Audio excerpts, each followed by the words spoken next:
Iya. Jadi sebenarnya payungnya namanya plant based diet gitu ya. Plant based diet itu pola makan yang kalorinya minimum 85% datang dari nabati gitu. Nah yang paling pertama sebenarnya yang paling mungkin low commitment itu flexitarian tuh yang aku cerita. Dalam seminggu biasanya orang ini 3-4 hari going plant based, hari-hari lain mereka makan lebih fleksibel gitu. Tapi punya intention untuk ngurangin daging, terutama daging merah.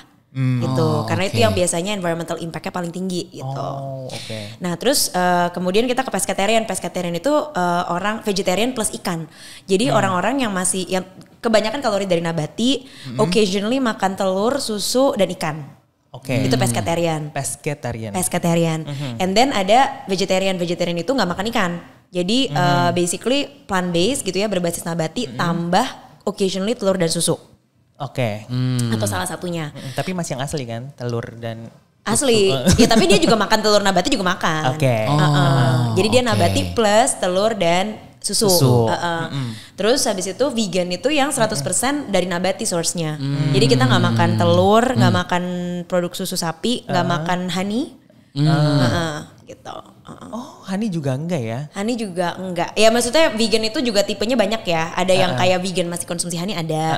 Kalau misalnya vegan yang pure gitu, itu tidak mengkonsumsi honey. Dan kalau yang udah sampai ke gaya hidupnya vegan bukan cuma pola makan, ya nggak pakai leather gitu-gitu juga. Gitu. Jadi intinya hidup semuanya dari tumbuhan gitu. Wow. Jadi kamu juga nih, honey juga enggak? Aku juga enggak. Kalau Max juga? Max juga enggak. Tapi Max sering bilang honey sama Helga kan? Hi Max. Are you really vegan? Ya kan? Honey kamu di mana gitu? Masih boleh kan tapi kalau itu kan? Masih meskipun dia nggak pernah ngomong kan. Max. Abis ini Max. Wow. Oh itu jadi itu beda-bedanya ya. Oke. Nah terus talking about Green Rebel sendiri, ya kan? Nah bisa diceritain nggak tentang Green Rebel? Karena tuh kayak food yang semuanya tuh nabati ya nggak sih? Betul. Jadi Green Rebel itu sebenarnya food tech company yang membuat daging sapi nabati, daging ayam nabati, keju nabati, dan nggak tahu deh nanti turunannya apa-apa. Nah semuanya nabati deh, memang serba nabati. Jadi kita plant based food tech startup gitu. At the moment kita punya 4 produk kategori. Jadi kita bikin alternatif ayam dari kedelai non GMO. Jadi itu kita mungkin kamu pernah makan kali ya kalau di Burgers tuh jadi chicken katsu, sate taichan, gitu-gitu lah. Pokoknya yang perayaman gitu. Nah yang kedua itu beef alternative, itu kita bikin dari shiitake mushroom. Nah itu keluar produknya tuh ada whole cut steak, ada chunks. Mungkin kalau yang kamu pernah makan di Burgers tuh rendang, sate marangi. Kalau steak tuh kita sekarang ada di Abuba, holy cow, gitu. Jadi steak nabati gitu. Nah kalau yang ketiga itu kita ada whole food protein. Ini yang kita nggak trying to mimic taste of chicken or beef, tapi kita benar-benar highlight whole food. Jadi benar-benar rasanya jamur atau rasanya legumes apapun yang kita pakai lah. Kita misalnya pakai chickpea, rasanya chickpea. Gitu. Nah yang keempat itu keju nabati. Kita bikin dari, jadi kita bikin cheddar block yang bisa di melt, di grate. Pokoknya benar-benar propertinya kayak dairy cheddar gitu. Tapi bahannya dari kacang mete, cashew gitu ya, sama organic rice. Wow, gitu. Kreatif banget loh itu. Aku tuh kalau misalnya kayak kita lagi makan di Burgers ya Frans ya.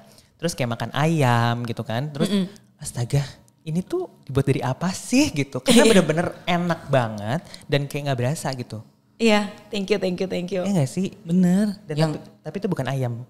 Bener. Iya itu ayam tanpa nabati. hewan. Iya ayam nabati pakai food technology. Bikinnya gitu. Amazing. Ya kita makan vegan pizza. Iya kan? Iya. Itu sih juara banget sih, bener-bener enak banget loh. Iya. Thank you. Dan itu nabati loh. Bener. Nah kalau kayak kopi susu? Kopi susu susunya kita dari oat atau enggak soy? Oh bener Erik tadi. Ya.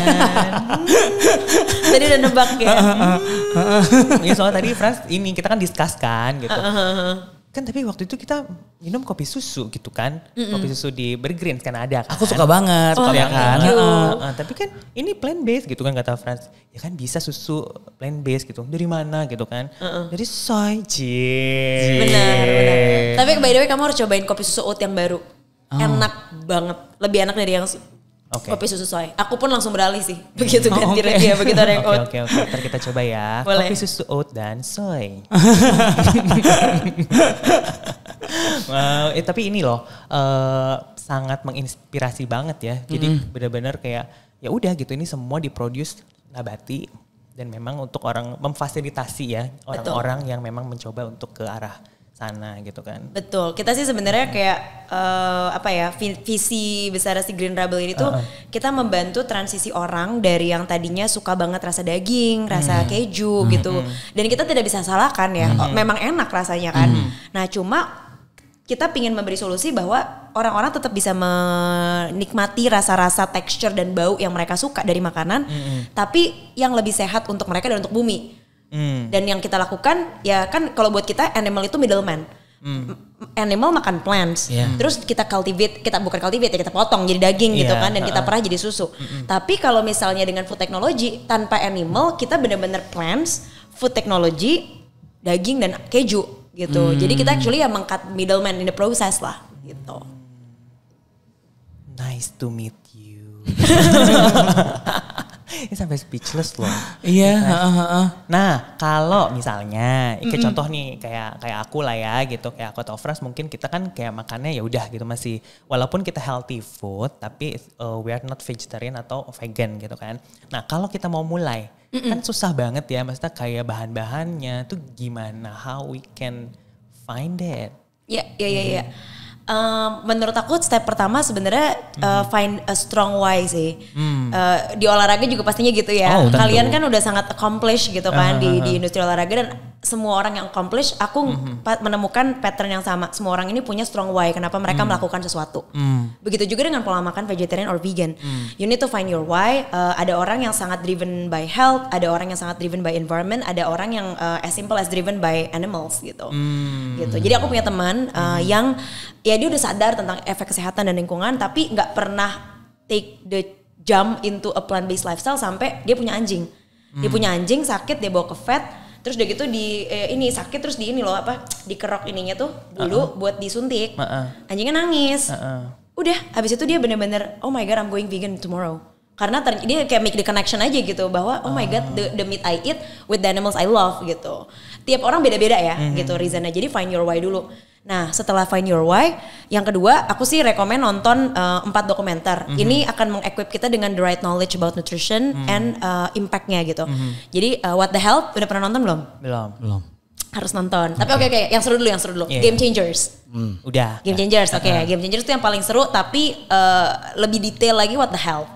Nah, What the Health abis itu yang ketiga menurut aku sih Cowspiracy dan Seaspiracy. Itu 4 yang kamu bakal kayak dapat semua knowledge that you need gitu to consider that lifestyle. Oke. Kalau udah habis nonton itu rasanya kayak wah mantap nih gue pengen coba.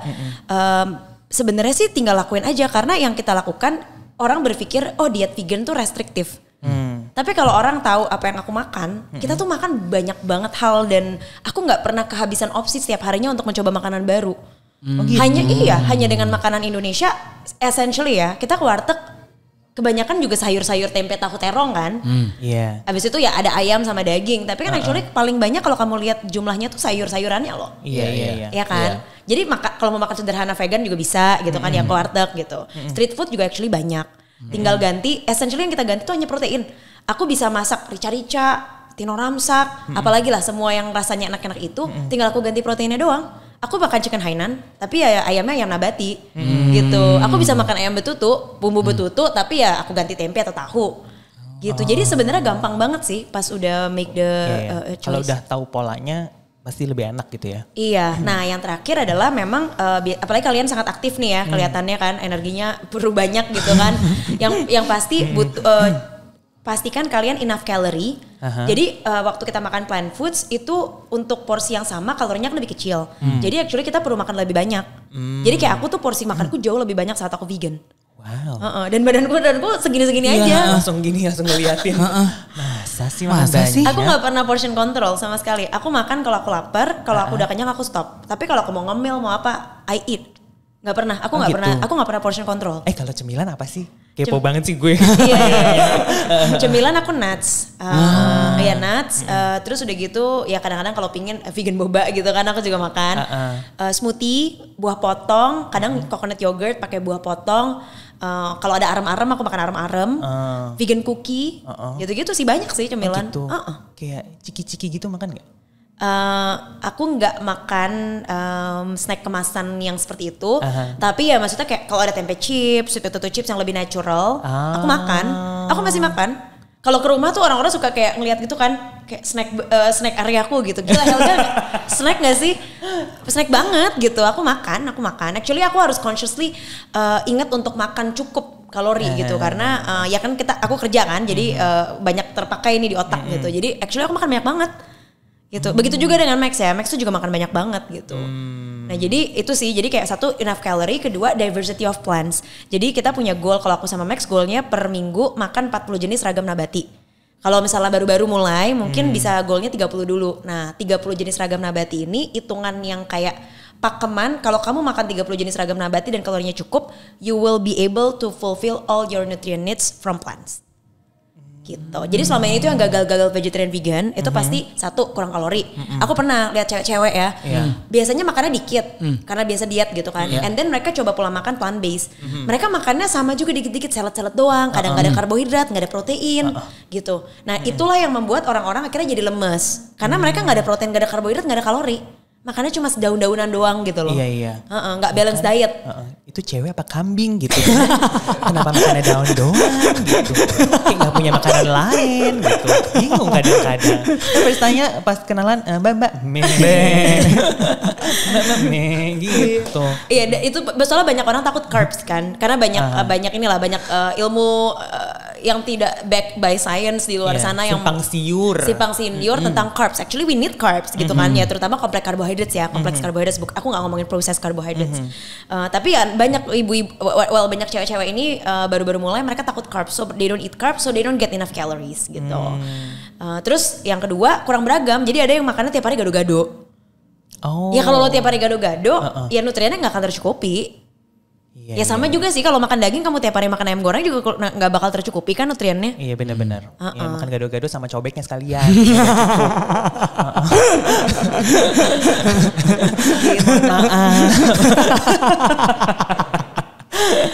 Ya kan, kalau cobek kan batu nggak apa-apa. Nggak apa-apa ya, tetap dari plants. Iya gitu sih, gampang kok. Pokoknya banyak orang berpikir itu susah sampai mereka lakukan. Nah kalau misalnya orang-orang yang vegetarian ataupun vegan, mereka tuh apa namanya kalau misalnya di mix sama olahraga tuh oke gak sih? Oke banget. Jadi banyak orang yang takut juga. Tapi kan di Game Changer sudah dibahas panjang lebar tuh ya. Dan actually kita punya BA namanya Mark Lock. Brand ambassador Green Rebel, Mark Lock. Dia tuh sepak bola. Kamu nonton sepak bola gak sih? Aku tahu ya, masih yang di sana tahu. Jadi Mark Lock ini apparently one of the kayak rising stars di Indonesia. Dia tuh pemain sepak bola, dia udah 5 tahun plant based dan dia terkenal karena staminanya tuh nggak pernah habis-habis di lapangan. Dia hanya habis kalau misalnya dikasih kartu kuning sama wasit. Dia cabut. Tapi actually dia tuh gila high energy banget gitu, dan dia 100% plant based gitu loh. Nah aku sendiri sama Max yang atletik lah ya, aku dibilang atletik banget nggak juga gitu. Cuma si Max itu waktu dia pertama kali plant based, dia tuh lagi main basket dan kungfu. Kungfunya 5 kali seminggu. Wow. Iya benar-benar tiap hari gitu lah. Nah itu actually dia rasain begitu dia plant based, endurance-nya naik. Dan recovery time-nya tuh naik banget, jadi nggak pegel. Abis olahraga berat, benar-benar istirahat tidur, besok paginya tuh udah nggak pegel. Dan teman-temanku juga banyak banget ultramarathon runner yang mulai plant based, and then mereka bilang gila Hel, gue lari nggak ada basiannya. Bener-bener habis ultramarathon, besoknya mereka bisa jalan-jalan. Gitu, tadinya katanya mereka bakal pegel-pegel banget kan. Gitu, jadi mempercepat recovery time, naikin endurance gitu. Dan actually kan kalau olahraga kita kan radikal bebasnya lebih banyak kan sebenarnya kan. Nah dengan makanan plant foods yang kaya antioksidan kita akan mempercepat juga ya antioksidan kan melawan radikal bebas gitu loh. Jadi actually kita akan mengurangi inflammatory effect dari olahraga gitu. Terutama olahraga yang keras ya. Atlet itu kan olahraganya gila-gilaan. Ya kan, terus juga lokasinya kan ntar pindah-pindah segala macam. Banget gitu. Dan makanya aku juga aku cukup sering denger ya PT umur 40-50 tahun sakit jantung. Itu aku sering banget denger. Karena mereka ini PT yang merasa karena gue olahraga gue bisa makan apapun. Cuma ngitung kalori doang. Gue makan kalori segini nggak tahu sumbernya dari apa. Gue pokoknya keluarin segini. Tapi orang-orang ini 40-50 tahun sakit jantung. Karena mereka harus tahu, mereka tidak tahu bahwa ternyata gue dapat 500 kalori dari makan plant foods sama gue makan kalori dari nasi padang. Sekarang juga ada nasi padang vegan ya, tapi nasi padang pada umumnya gitu ya beda banget efeknya di badan gitu. Oke, itu PT mana? Gak boleh sebut merek. Gak boleh. Yang jelas bukan Paradigm. Dengarkan ya, bukan PT Paradigm ya. Karena kalau semua coach di Paradigm itu aku liatin setiap hari makanannya apa ya. Jadi kalau makanannya enak buat aku. Udah lulus sensor. Maka aman ya. Makanya aman ya. Makanya aman mereka aja sehat ya. Iya, jadi kalau makanan enak nggak boleh buat aku gitu kan. Kalau aku nggak dimakan juga, aku giveaway. Siap. Ya tapi ya keren lah, maksudnya kalian tuh yang aku bilangnya mungkin kayak the new progressive types of gyms and sports centers gitu ya. Sekarang aku juga lihat gitu banyak yang PT-PT-nya udah ngerti nutrition, belajar nutrition dan udah mulai menghidupi gaya hidup sehat. Tapi pada umumnya yang commercial banget gitu, banyak juga yang mereka nggak ngerti nutrisi sama sekali. Aku pernah diguruin, aku lagi ikutan aku ke gym gitu ya. Terus udah gitu kayak, "Mbak makannya apa?" "Oh, aku vegetarian, makannya gini-gini." "Hah, kalau saya ya Mbak, saya makan apapun, keluar kalorinya." Oh wow. Iya, terus aku kayak oke, gitu. Saya keluar dari tempat gym kamu gitu. Bener sih. Iya kan? Aduh. Iya. Bukan PT Paradigm. Bukan PT Paradigm. Ini 15 tahun yang lalu. Oke.